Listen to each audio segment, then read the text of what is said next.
Daniela, can you stay late tonight?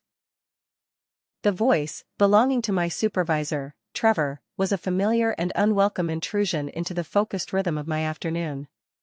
I didn't even have to look up from my monitor to picture him standing by my cubicle, his posture a carefully constructed blend of casual authority and underlying expectation. He always wore that look when asking for overtime, a faint, almost imperceptible smirk that suggested my compliance was a foregone conclusion. The Henderson account needs some adjustments before tomorrow's presentation, he continued, his tone smooth and unbothered. I finally lifted my gaze, letting it drift past him to the large wall clock. The hands pointed to 4:30 p.m. A heavy sigh formed in my chest, but I held it back, letting it dissolve into the quiet hum of the office. This was the third time this week. The third time my plans to leave on time were being casually dismantled by a last-minute, urgent request that, in all likelihood, could have been anticipated days ago. But I nodded anyway. It was what I did. It was who I was. Sure, Trevor. I'll get it sorted. He gave me a tight, satisfied smile, the kind that didn't reach his eyes, and sauntered off toward his corner office, leaving me in the wake of his expensive, overbearing cologne.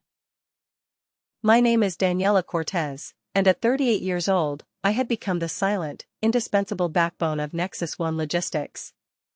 For nearly 9 years, I had occupied this very cubicle in our sprawling Denver, Colorado office, serving as the regional operations analyst. My job title was a deceptively simple container for a vast and intricate set of responsibilities.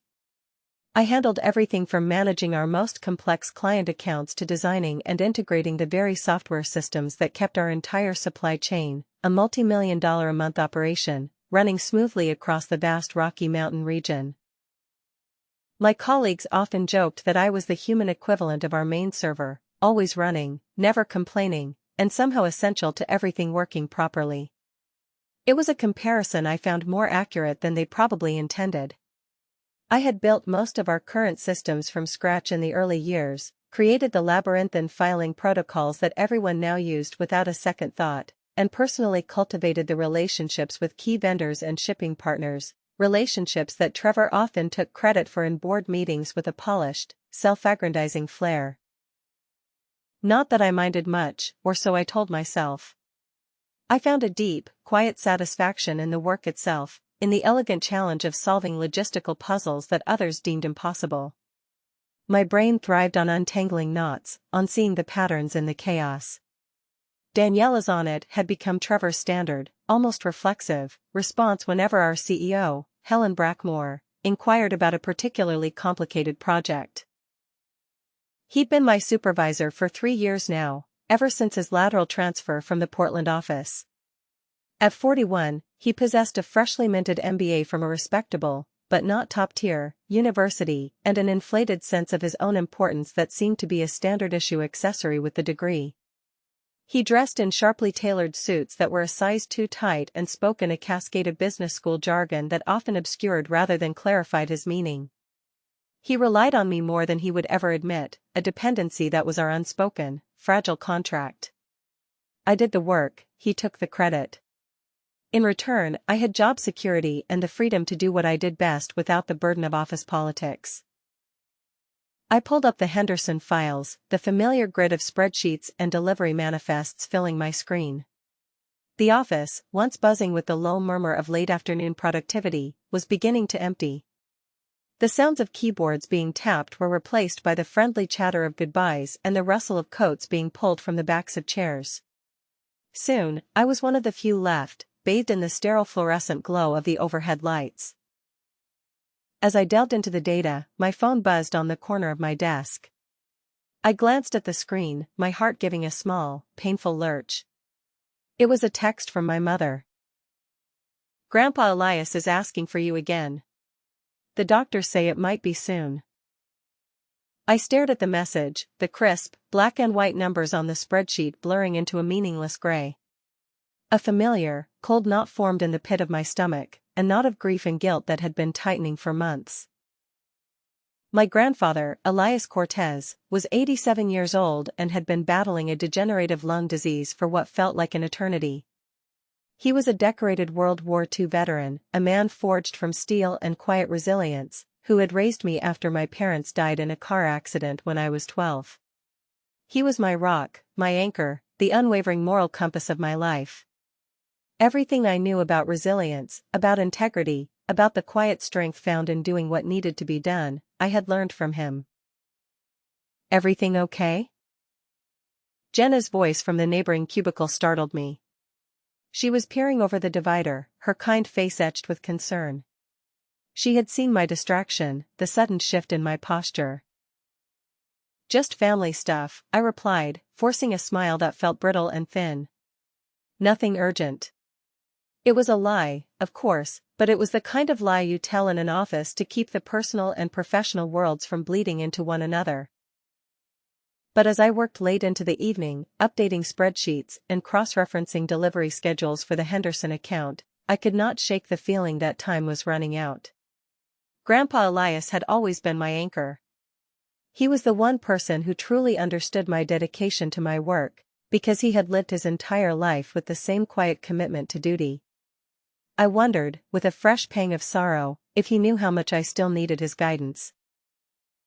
The call I had been dreading came at 2 a.m. on a Tuesday morning. I fumbled for my phone on the nightstand, instantly awake with the kind of chilling clarity that comes only when you have been anticipating the worst kind of news. "Daniela, honey, it's time." My mother's voice was steady but strained, a thin thread of composure pulled taut over a well of grief. "Grandpa wants to see you."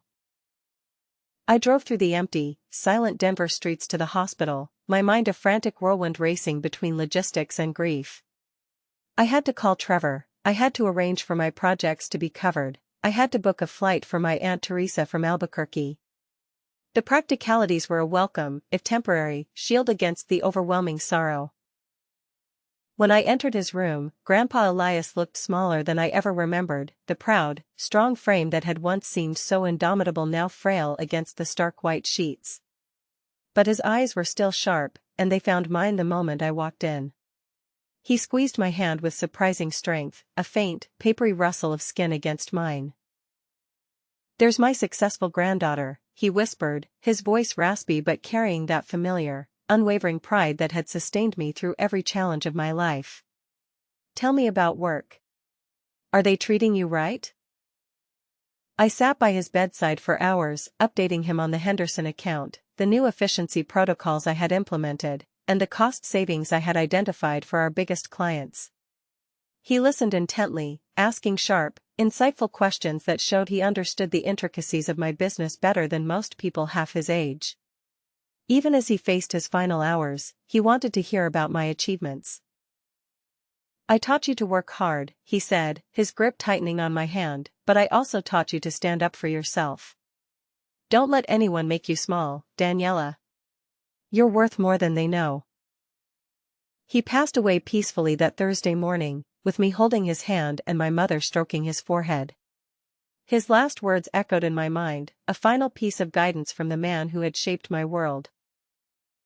The funeral arrangements fell naturally to me. I was the organized one, the problem solver, the one who could coordinate flowers and cemetery plots with the same methodical efficiency I brought to shipping manifests. I spent the next morning on the phone with Trevor. "I need to request bereavement leave," I said, my voice hoarse but professional. There was a pause on the other end of the line. "How much time are you talking about?" Trevor asked, his tone laced with impatience. 4 days. That should cover the funeral and the immediate family obligations. I've already prepared detailed notes for all my pending projects and recorded a few tutorial videos for the more complex procedures on the Henderson integration. Everything is covered. There will be minimal disruption. I had stayed at the office until 8 the previous night, ensuring my absence would be seamless. It was my professional creed. 4 days seems excessive, Daniela, he said, the condescension in his voice a physical thing, like a slap. "Can't you handle this over a weekend?" I felt a flash of hot anger, so intense it made my vision swim. My grandfather, my guardian, the man who was more of a father to me than anyone, was gone, and my boss was quibbling over a weekend. He was my grandfather, I said, my voice dangerously quiet. There are veterans' burial arrangements to make, family members traveling from out of state, and legal matters to settle. 4 days is the company policy, and it is what I need.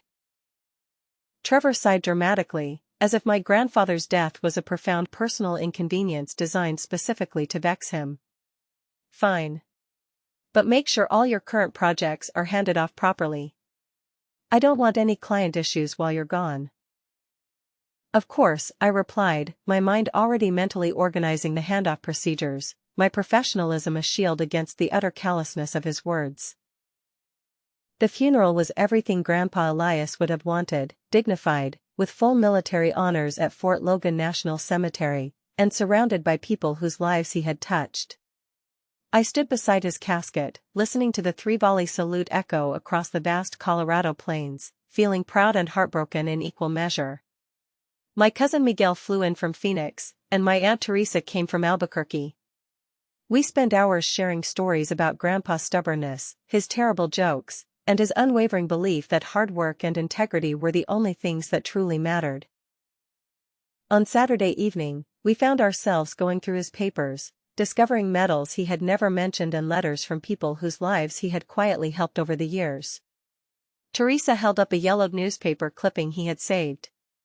It was an article from the Denver Business Journal about Nexus One winning a regional logistics award a few years back. My name was mentioned in a single sentence. He showed this to everyone at the senior center, Teresa said, her eyes welling up. He was so proud of your career, Daniela. I smiled through fresh tears, remembering how he always asked about my work with such genuine interest. He understood that my job was not just employment, it was a way of serving others, of keeping the complicated machinery of commerce running smoothly. Just like his military service, my work at Nexus One contributed to something larger than myself. Or so I had believed. Monday morning felt strange and hollow as I prepared to return to the office. I had taken exactly the 4 days Trevor had approved, and I had left everything in perfect order before my departure. My work phone had remained silent over the weekend, no urgent emails, no crisis calls, no indication that Nexus One had struggled in the slightest without me. I arrived at the office at 7:30 a.m., 30 minutes earlier than usual, ready to dive back into the Henderson project and catch up on anything that had accumulated. I badged into the building and walked toward my cubicle, noticing that the office seemed unusually quiet for a Monday morning. Then I saw it. My computer monitor was dark. When I tried to log in, the system displayed a stark, impersonal error message, access denied. Contacted administrator. A cold dread began to seep into my bones. Daniela? Jenna appeared beside me, her face pale and uncomfortable. Trevor wants to see you in his office. Right away. I grabbed my coffee mug, my hand strangely steady, and headed toward Trevor's office. I assumed there was some technical glitch that needed resolving. Maybe the system had automatically deactivated my credentials during my absence, or perhaps there was an urgent client issue that required my immediate attention. I knocked on his doorframe and stepped inside. Good morning, Trevor. I'm back and ready to jump into whatever needs attention. He did not look up from his computer screen. His focus was absolute, his dismissal of my presence complete. Actually, Daniela, there's been a change. The way he said it, so clipped and final, made my stomach drop. But I maintained my professional composure. What kind of change? Trevor finally looked at me, his expression a mask of cold, bureaucratic indifference. I've decided to go in a different direction with your position. Your employment with Nexus One is terminated, effective immediately. The words hit me like a physical blow. I stood there, rooted to the spot, processing what he had just said, certain I had misunderstood. I'm sorry, what did you just say? Your position has been eliminated, he repeated, his tone suggesting this was a routine administrative matter, like updating a software patch. We need team members who demonstrate unwavering commitment to their responsibilities. Taking 4 days off, even for personal reasons, shows where your priorities lie. I felt my face flush with a mixture of disbelief and a slow-burning rage. Trevor, you approved my bereavement leave. I submitted the proper paperwork, received written approval, and ensured all my projects were covered before I left. He shrugged dismissively. Approval doesn't mean I have to like it. This company needs people who put work first, who understand that our clients depend on us. When you choose family over professional obligations, it sends a message about your dedication. I buried my grandfather, I said, my voice rising despite my every effort to remain calm. He was a World War II veteran who raised me after my parents died. This wasn't a vacation. It was honoring the man who taught me everything about responsibility and commitment. That's very touching, Trevor replied, his sarcasm cutting deep. But personal circumstances don't excuse professional lapses. Your decision to prioritize personal matters over client needs demonstrates that you're not the right fit for our culture. I stared at him, the carefully constructed world I had built over 9 years crumbling in real time. 9 years of exemplary service, 9 years of staying late and solving impossible problems, 9 years of building the very systems that kept this company running, all erased because I had dared to grieve properly. A former colleague, Maya, called me that afternoon. Daniela, I just heard what Trevor did to you, she said, her voice tight with anger. I need to tell you something, but you have to promise to keep this confidential until I figure out how to handle it. Of course, I replied, curious about her urgency. Trevor's been taking credit for your work in executive meetings, she began. Last month, he presented your entire Henderson account optimization plan as his own strategic initiative to the board of directors. Helen was so impressed that she's considering promoting him to regional manager. I felt a cold clarity settle over me as Maya continued describing Trevor's systematic appropriation of my accomplishments. He had not just fired me for grieving my grandfather, he had stolen my professional identity to advance his own career. The man who called me irreplaceable had been building his reputation on my innovations while positioning himself to eliminate the one person who could expose his incompetence. Maya, I said slowly, an idea beginning to form, I think Trevor just made the biggest mistake of his career. The next few days were a blur of activity. Instead of dwelling on anger or self-pity, I began researching the logistics consulting market in Colorado. Within 2 hours, I had identified 6 companies that specialized in supply chain optimization and 3 independent consultants who were earning significant fees for exactly the kind of work I had been doing at Nexus One. The difference was that consultants charged premium rates for project-based work, while employees accepted steady salaries for unlimited availability for Trevor's last-minute demands. I worked from my home office, feeling productive and valued in ways I had forgotten were possible. By Tuesday afternoon, I had created a professional website, updated my LinkedIn profile, and reached out to former vendors who had always praised my efficiency and problem-solving abilities. The response was immediate and encouraging. Wednesday morning brought my first consulting contract, a 2-week project analyzing distribution bottlenecks for a growing e-commerce company. The daily rate was more than I had earned weekly as a Nexus One employee, and the scope was limited to specific deliverables, rather than endless availability. For the first time in years, I was being compensated fairly for my expertise, rather than taken for granted.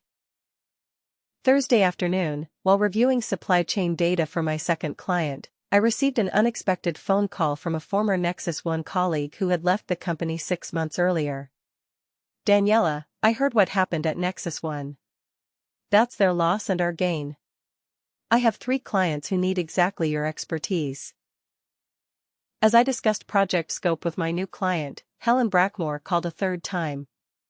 I let it go to voicemail and continued my consultation. That evening, I received a text from Jenna. The Henderson integration crashed completely. Trevor's been in emergency meetings all day. Helen looks furious. Everyone's asking where you are. I poured myself a glass of wine and sat on my balcony, watching the sunset paint the Rocky Mountains in shades of gold and crimson. Grandpa Elias had taught me that the best revenge was not emotional satisfaction but professional excellence. By firing me for honoring his memory, Trevor had handed me the keys to my own liberation while ensuring his own professional destruction. My phone buzzed with another call from Helen. I set it aside and opened my laptop to work on my expanding consulting business. Some lessons, I reflected, could only be learned through consequences. Trevor was about to discover that competence could not be faked, that institutional knowledge could not be stolen, and that firing your most valuable employee during a crisis was a mistake that no MBA could fix. Monday morning brought the call I had been expecting. Helen Brackmore's voice was strained but professional when I finally answered at 10 a.m., after letting her wait through 3 previous attempts. "Daniela, thank you for taking my call," she began, her usual executive confidence replaced by barely controlled desperation. "I need to discuss a critical situation with you." "Of course, Helen," I replied calmly, sitting in my home office with contracts from 3 new consulting clients spread across my desk. "What can I help you with?" "The Henderson account integration has completely failed," she said, her words tumbling out rapidly. "The system crashed over the weekend, and we've lost access to all their shipping data. Their freight is backed up at 4 distribution centers, and they're threatening to terminate our contract unless we resolve this immediately." I sipped my coffee and waited for her to continue. Through my window, I could see the snow-capped peaks of the Front Range, reminding me of how much larger the world was than Nexus One's small crisis. "Trevor assured me that he understood your systems completely," Helen continued, "but it's become clear that no one else has the access codes or technical knowledge to restore the integration. We need your expertise." "I see," I said neutrally. "And what, exactly, are you proposing?" "I'd like to offer you a consulting contract to fix this problem," she said quickly. "We'll pay your standard consulting rate, plus a completion bonus. This could be resolved in a few days if you're available." I paused, pretending to consider her offer, while actually reviewing the email I had received that morning from a logistics firm in Seattle. They wanted me to design their entire supply chain system, a 6-month project worth more than I had earned in 2 years at Nexus One. "Helen, I appreciate the offer," I said finally, "but I'm afraid I'm not available for that type of work." The silence stretched long enough that I wondered if the call had dropped. Then Helen spoke again, her voice smaller. "What do you mean you're not available?" "My priorities have changed," I explained, echoing Trevor's own words back to her. "I'm focusing on clients who value long-term partnerships rather than short-term problem-solving. I'm sure Trevor will figure something out." Helen's breathing was audible through the phone as she processed my polite refusal. "Daniela, I think there's been a misunderstanding about your termination. I wasn't involved in Trevor's decision, and I don't think he properly considered the implications." "There's no misunderstanding," I replied gently. "Trevor made it very clear that Nexus One needs employees who put work before personal obligations. I respected his decision and moved on accordingly." "But this is different," Helen protested.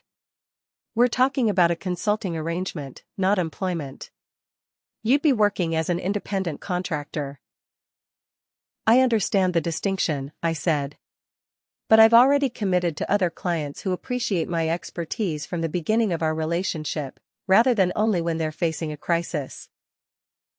I could hear Helen conferring with someone in the background, probably Trevor, frantically trying to salvage his reputation. When she returned to the call, her tone had shifted from desperation to something approaching panic. "The Henderson account is worth $2 million annually," she said.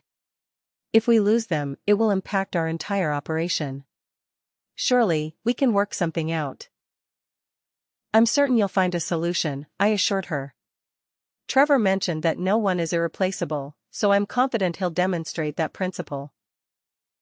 "Daniela, please," Helen's professional facade finally cracked. "I'm asking for your help not just as CEO of Nexus One, but as someone who genuinely regrets what happened to you. Trevor made a terrible mistake." "I appreciate your honesty, Helen," I said, meaning it. But I learned from my grandfather that respect is earned through consistency, not crisis management. When someone shows you who they really are, it's wise to believe them. I could hear papers shuffling and muffled voices as Helen struggled to find some argument that might change my mind. There was nothing she could say that would repair the damage Trevor had caused, and we both knew it. "I have to respect your decision," she said finally, defeat evident in her voice. "But if you change your mind—" "I won't," I assured her. "But I wish you the best in resolving this situation." After ending the call, I returned to my consulting work, feeling the quiet satisfaction that comes from professional validation. My new clients valued my expertise enough to plan projects around my availability, to seek my input during the planning phase rather than only when their systems failed. That afternoon, Jenna texted me an update: Henderson account officially terminated their contract. Trevor's been called into emergency meetings with the board. Word is he might be demoted or worse. I did not reply to her message, but I felt a deep sense of completion. Grandpa Elias had taught me that justice was not about punishment, but about natural consequences. Trevor had chosen to prioritize his ego over competence, to steal credit rather than earn it, and to fire the person whose knowledge he needed most. The consequences were simply the inevitable result of his choices. By the time November snow began falling on Denver, Trevor had been quietly transferred to a junior position in Nexus One's struggling Phoenix office. Helen had hired an expensive consulting firm to rebuild the systems I had created, but they lacked the institutional knowledge that made those systems effective. 3 more major clients had switched to competitors, and Nexus One's reputation in the Colorado logistics market had suffered permanent damage. Meanwhile, my consulting practice was thriving. I had built a client base that valued expertise over availability, results over presence, and long-term relationships over short-term exploitation. Most importantly, I had honored my grandfather's memory by demonstrating that dignity and competence were more powerful than desperation and deception. Sometimes, the best revenge was simply being excellent at what you do, while allowing others to face the consequences of their own poor judgment. As I reflected on my journey from devoted employee to independent consultant, I realized that losing my job at Nexus One had been the greatest professional gift I could have received. It forced me to discover my true worth in a market that rewarded competence rather than loyalty, and showed me that standing up for family was always the right choice, no matter what the cost.